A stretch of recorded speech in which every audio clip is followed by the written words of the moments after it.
from an engineering standpoint, it Yeah. really does make sense to start building vertical. Yeah. I think the government has made great strides in including it in the balanced housing program, because until recently, fairly recently, that provision only covered horizontal buildings. Yeah. So it's I guess it would say it's new.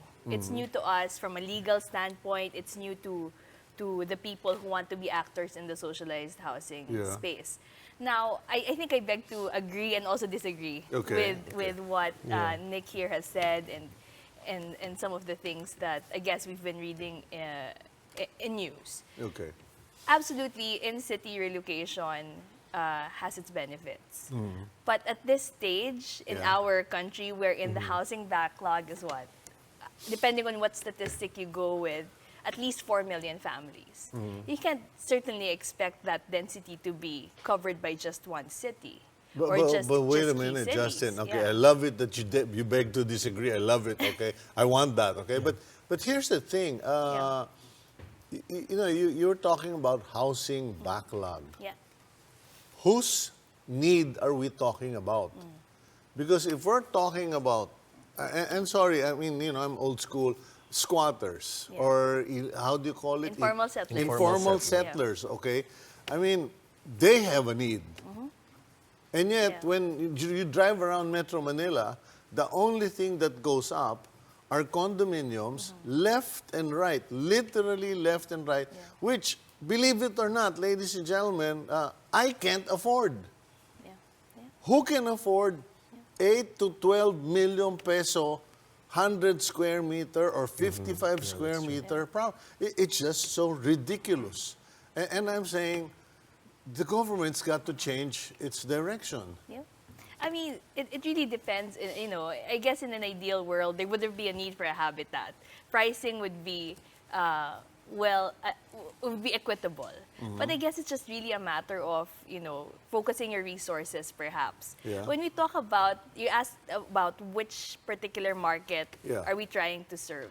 There are a lot of people working in informal economies that actually have and are paying for very, very substandard conditions of housing. Yeah. What if you could get this and formalize them and give them the resources that they need to be able to make perhaps low-cost loans available? Which is also the Yeah. argument, again, sorry to butt in, No. which is also the argument, Nick, regarding, contractualization.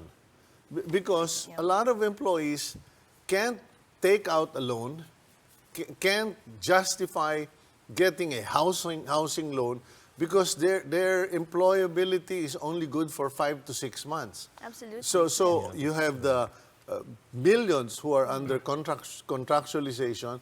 You have even more who are in the underground economy or informal economy.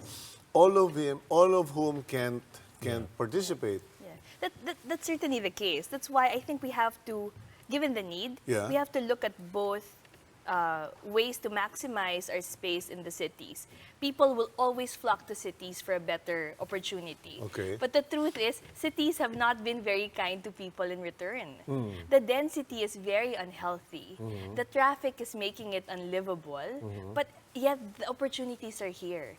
We need solutions that will happen in the next 3 to 5 years, vertical or horizontal opportunities. But we also have to start looking at giving opportunities outside the major cities.